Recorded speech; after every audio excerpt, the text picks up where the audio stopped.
Hola, les habla el profesor Juan Pablo Reques.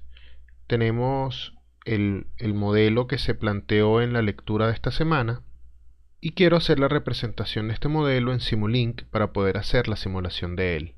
El modelo del que estamos hablando está en la parte derecha de la pantalla y bueno, es un modelo que tiene dos entradas. Las entradas se llaman U1 y U2 y tiene dos salidas que se llaman Y1 y Y2.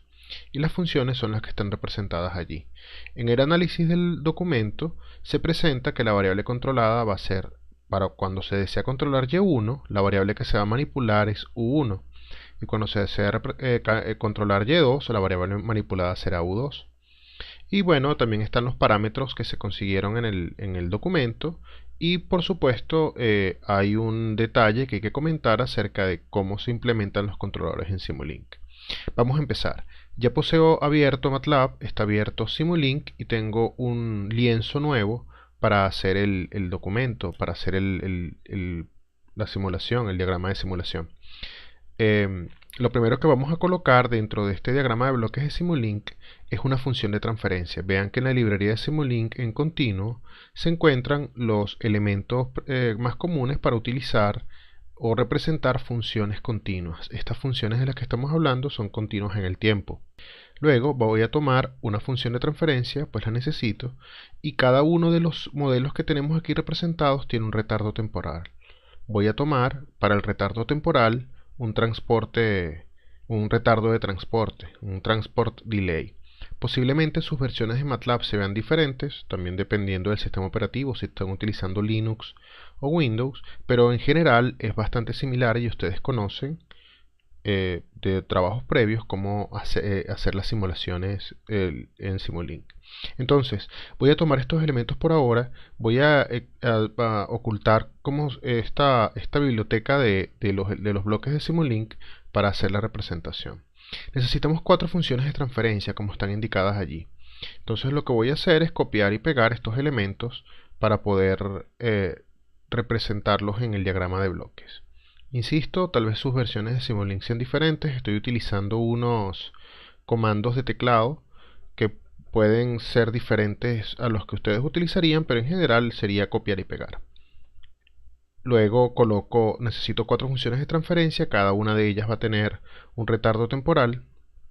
Como indiqué, la primera de las funciones de transferencia tiene en el numerador un 1 y en el denominador es 2s más 1. Entonces,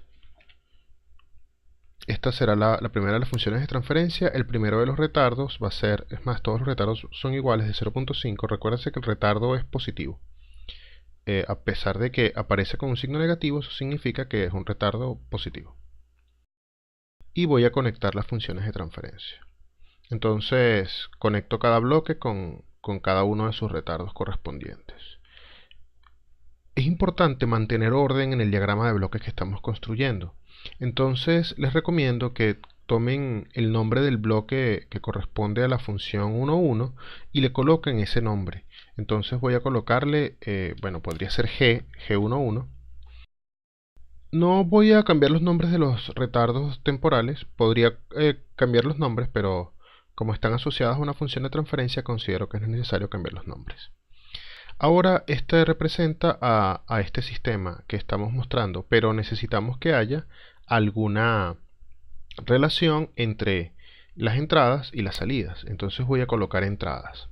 La entrada que voy a elegir para hacer esta prueba serán entradas constantes. Entonces aquí en la librería de los elementos de Simulink, en la biblioteca de elementos, voy a buscar donde dice sources. Esto corresponde a las entradas, las fuentes de entrada. Entonces elijo una constante. Voy a remover esto también de esta pantalla. Y bueno, esta entrada le voy a poner un nombre. En este caso, como hay dos entradas y una es U1 y la otra es U2, a esta le voy a poner U1 y bueno, la copio, la pego y la otra entrada se va a llamar U2. Vean que la entrada U1 pasa por G11. Esta entrada, esta multiplicación matricial se multiplica por esta función y la entrada U2 se multiplica por G12. Esta función de transferencia se multiplica por U2. También esta entrada U1 se multiplica por G21 Entonces tomo una derivación con el botón derecho, puedo sacar una derivación de una línea, y la misma entrada U2 también con el botón derecho la conecto en la salida, perdón, en la función de transferencia G22. Y ya tengo el diagrama de bloques en lazo abierto. Yo necesito colocar alguna manera para obtener la graficación. Antes de poder graficar, necesito combinar las salidas. Vean que Y1 es la suma de estas dos funciones de transferencia cuando son activadas o son excitadas por estas dos entradas. Entonces voy a buscar en operaciones matemáticas, voy a buscar un bloque que se llama add, que es suma, o sí, añadir. De igual manera, como hice antes, voy a quitar esta ventana de aquí. Y luego necesito también un bloque de suma para la parte inferior. Entonces, estas dos funciones, las dos primeras, debo sumarlas para obtener una salida. Y bueno, y las dos G21 y G22, los resultados de ellas, debo sumarlas para obtener la salida. Ya tengo la salida. ¿Qué voy a hacer con estas salidas? Nuevamente, usando los elementos que tenemos en la biblioteca, voy a buscar donde dice sinks. Esto significa sumideros. Y aquí podemos conseguir los elementos que vamos a utilizar para graficar. Hay varias formas de hacer la graficación. En el documento la graficación la hice de otra manera, pero dependiendo de la versión de MATLAB, tal vez los métodos que utilicen en el documento no sean los más adecuados para su versión. Entonces voy a utilizar directamente un scope. Y una vez que tengo el scope, tengo indicadas ya cuáles son las salidas. Yo puedo colocar comentarios en la ventana de simulación. Entonces le doy doble clic en cualquier lugar y puedo escribir un comentario. Y aquí yo quiero escribir que esta variable se llama Y1, para indicarme y poder aclarar para el futuro cómo es el nombre de cada una de las variables. Esta se llama Y2 y yo quisiera mover este bloque para acá para que no moleste en el futuro. Hago la corrida y bueno, ahorita está indicando que está haciendo la carga para correr, y en la parte inferior hace un sonido y bueno, y esto termina de mostrar la corrida. Y puedo abrir el scope en particular para ver cuál es el resultado de esta simulación. Bueno, entonces para la variable Y1, para una entrada U1 que vale 1 y para la entrada U2 que vale 1, esta es la respuesta. Y lo mismo podemos ver para la otra variable de salida, que es Y2. Es importante que nosotros, cuando hagamos un cambio, veamos que o hagamos un cambio de una de las entradas a la vez, que no hagamos los dos cambios simultáneamente. Vean que esta está modificándose a U1 y esta está modificándose, perdón, U1 está modificándose un valor de 1 y U2 está modificándose también un valor de 1. Yo quisiera ver qué pasaría en Y1 y en Y2 cuando una de las dos variables no cambia. Eso tiene mucho más significado para nosotros observar el comportamiento del sistema. Cuando hago esta simulación de esta forma, puedo observar que esta variable ahora ya no llega al valor que habíamos mostrado antes. Y de la misma forma, la otra de las variables con la que estaba trabajando ahora alcanza otro valor. Entonces, estos son los resultados para Y1 y para Y2. Y1 es la que está en la izquierda y Y2 es la que está en la derecha. Es importante que estemos claros de cuál es cada gráfica. Eso podemos modificarlo y podemos observarlo en la configuración de cada uno de los scopes. Vean que en el scope 1 existen opciones dentro del cuadro de parámetros o de settings que nos permiten hacer alguna información, algún procesamiento con la información. Yo voy a elegir, por ejemplo, colocarle colores a cada uno de las gráficas. Entonces voy a hacer que Y1 sea azul y bueno, y que Y2 podemos dejar el color que tiene, amarillo. Existen otras opciones que también podemos modificar. Una de las cosas que yo les sugiero es que desactiven esto de limitar los puntos a los últimos 5000. Bueno, y el estilo, dije que Y1 lo voy a colocar aquí otro comentario que diga azul para yo poder identificar directamente las gráficas. Yo voy a pedir que la línea Y1 sea bueno, azul. Y así puedo identificar cuál es la gráfica en particular. Si estoy viendo los dos scope, no voy a tener confusión de qué representa cada uno.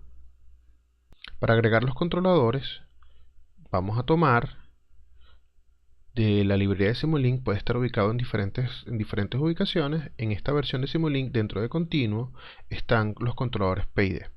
Entonces voy a agregar un controlador PID. Entonces voy a desconectar esta entrada. Ya la entrada ya esta entrada no va a ser el valor que nos interesa que esté conectado el controlador PID. Entonces voy a desconectar la entrada en particular. Lo que voy a hacer es cortarlo y pegarlo en otra ubicación. Entonces el controlador P1, perdón, el primero de los controladores que voy a colocar le voy a llamar controlador 1 o PI1. Y el segundo de los controladores que voy a agregar lo voy a llamar PI2. El controlador PI1, antes de continuar con el diagrama de bloques, yo no quiero que sea un controlador PID, yo quiero que sea un controlador PI. Y MATLAB tiene varias maneras de representar los controladores. En el caso de la versión de MATLAB que yo estoy trabajando, él muestra el diagrama del controlador en la pantalla, pero sin importar si lo muestra o no, debemos estar claros que existen varios tipos de representación de controladores PID, o en este caso PI.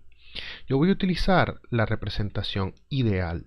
La representación ideal es esa que tenemos aquí en la pantalla, en el lado derecho, en la parte inferior, donde P es factor común de la parte proporcional y de la parte integral.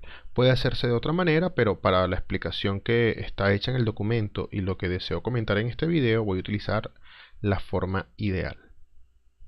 Entonces tenemos este controlador. El primero de los controladores va a tener parámetros 3.8 para el valor de la ganancia proporcional, pero ahora es importante observar que el elemento que va dentro de paréntesis en esta representación, ese elemento se llama I, que es el que utiliza Simulink. Sin embargo, el que nosotros calculamos es TI, y TI va en el denominador, mientras que aquí va en el numerador. Entonces, para uno colocarlo en el resultado que uno tiene, TI en el numerador, es necesario dividir entre el valor que estamos utilizando. Entonces, el valor del tiempo integral que estamos utilizando en este caso es 2. 3.8 y 2. 1 entre 2 corresponde al valor de I, mientras que el valor que habíamos calculado era TI. De igual forma, el otro controlador, el controlador 2, tiene ganancia proporcional 2.47. Esto será un controlador PI en forma ideal. Y la ganancia integral será 1 también entre 2. Ahora necesitamos cerrar los lazos. Estos son lazos de realimentación.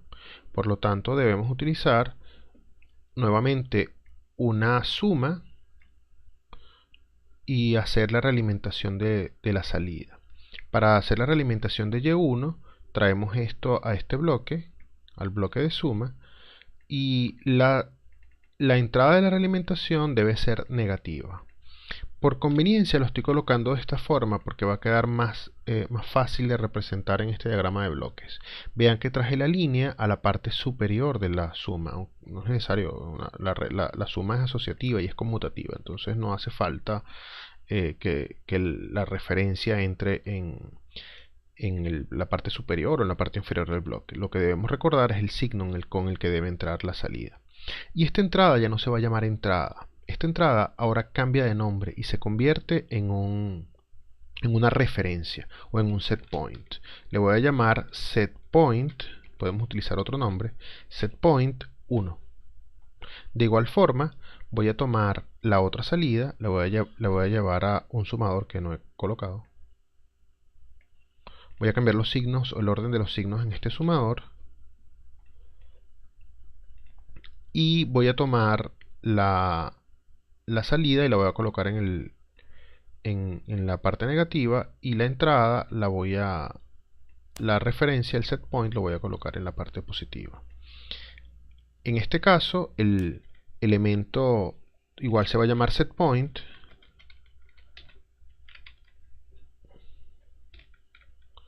Lo voy a llamar set point 2 o referencia 2, como yo desee. Una de las cosas que yo quisiera es poder observar el valor del set point junto a la salida en particular que estamos graficando. Yo quisiera que ambas cantidades estén representadas juntas para yo poder comparar qué tan rápido llega la salida al set point y cuál es el valor de set point elegido. Entonces, hay varias maneras de hacerlo. La que voy a utilizar en este momento es utilizando un multiplexor. El multiplexor se encuentra en la librería de Simulink en la subdivisión que se llama Signal Routing. Y aquí está lo que llamamos muxer o multiplexor. El muxer permite introducir dos señales dentro de un solo canal. Y bueno, voy a utilizar un solo multiplexor y luego lo copio y lo pego. Entonces, esta salida que yo conseguí, la salida Y1, que estaba marcada como azul, ahora la voy a pasar por el segundo de los canales de ese multiplexor y lo voy a introducir, bueno, puede ser el primero, es indiferente. La voy a introducir dentro de el diagrama, dentro del scope, del osciloscopio. Y la primera y la referencia, vean que traigo la línea de la referencia, la voy a introducir en el primero de los canales. No tiene que ser en ese orden en particular. Voy a intentar darle un poco más de estilo al diagrama para que no se corten las líneas y para que la salida Y1 esté en una línea horizontal. Así se ve el diagrama de bloques una vez que hemos colocado ambos multiplexores. Voy con algunas configuraciones. Yo quisiera que en este scope la línea que corresponde a la entrada del set point, vean que entra multiplexor en la primera posición, yo quisiera que esa línea fuera amarilla. Entonces voy a las propiedades de línea, elijo la propiedad de la línea 1 y elijo el color para ella. En este caso elegí amarillo. Y quisiera que la otra línea fuera azul, como la tengo representada aquí. Para eso, bueno, también hice lo mismo, fui a las configuraciones, fui a las propiedades de la línea, en este caso a la línea 2, y seleccioné el color, que en este caso es azul. Yo quisiera que siempre el set point fuera del mismo color, para yo saber cuándo la variable ha regresado al valor o ha llegado al valor final. También quiero hacer lo mismo para la segunda de las salidas, que es Y2. La segunda de las salidas, en este caso, está configurado como amarillo y magenta. Yo voy a modificar esos valores. En el estilo, yo quiero que el valor deseado, que es el que entra por el canal 2, o sea, por la línea 2 del muxer, sea amarilla. Entonces selecciono esa línea, que es la propiedad de la línea 2, elijo que el color sea amarillo, y yo quisiera que Y2, que no había definido un color, lo había dejado libre, yo quisiera que la salida Y2 fuera roja. Entonces esa entra por el primero de los canales y yo quisiera que esto fuera rojo. Ahora vean que el valor deseado, que es 1, siempre se muestra de color amarillo, y mientras que la otra respuesta, que es el Y2, siempre está mostrado en rojo en esta línea. Bueno, y esto es una buena manera de identificar cada una de las variables. Entonces ahora voy a decir que esta es rojo. ¿Qué otra cosa es necesario? Como ven en esta respuesta, la respuesta es muy corta. O sea, necesitamos más tiempo para ver cuánto tiempo tardan estos en estabilizarse. Y de la misma forma, la respuesta de Y2 es muy corta. Esto no ha llegado todavía al punto de estabilización. Yo quisiera tener más información. Entonces voy a cambiar el tiempo de simulación a 20. Lo puedo cambiar en la parte superior. Sin embargo, voy a hacer otros cambios posteriores a eso. Cuando hago la corrida, ahora ambas respuestas se estabilizan aproximadamente antes de llegar a 20 unidades de tiempo. Vean que ahora yo le doy el autoescala para que se muestre el valor final y esto llega al valor final en aproximadamente en 20 unidades de tiempo. Sin embargo, hay otros problemas que ocurren en este diagrama. Esta respuesta se observa que no es como uno la desea. Las curvas no es suave, tiene picos en la respuesta y esto corresponde al método de simulación. Entonces vamos a cambiar tal vez en su versión de MATLAB se vea diferente, pero vamos a ir a los parámetros de configuración del modelo, y en los parámetros de configuración de modelo, que es una ventana que se ve como esta, voy a cambiar el método de simulación, donde dice Solver Options, voy a cambiar el método de simulación a otro método. Voy a elegir OD15S, puede ser OD23S, puede ser alguno de los métodos que se encuentran en la parte inferior. En particular queremos que esto responda a un modelo que tenga rigidez, stiff. Entonces voy a elegir el OD15S, el modo de simulación, y aquí puedo modificar también, si quiero, el tiempo de simulación. Puedo hacerlo directamente aquí en vez de modificarlo en la pantalla de Simulink, dependiendo de la versión de MATLAB con la que estén trabajando. Cuando ejecuto esta simulación, ahora puede verse que las respuestas son más suaves que las que tenía anteriormente. Vean que la curva es más suave. Si yo maximizo esta ventana, puede verse que es un poco más suave la respuesta. Todavía podría mejorar esto de otras formas, pero así como se muestra es suficiente. La siguiente etapa, que es la que ustedes deben realizar, corresponde entonces a modificar los parámetros del controlador. Ustedes tienen un modelo y entonces aquí tienen que comenzar a cambiar los parámetros del controlador para incrementarlos o disminuirlos. Bueno, eso es todo. Muchas gracias por escucharme.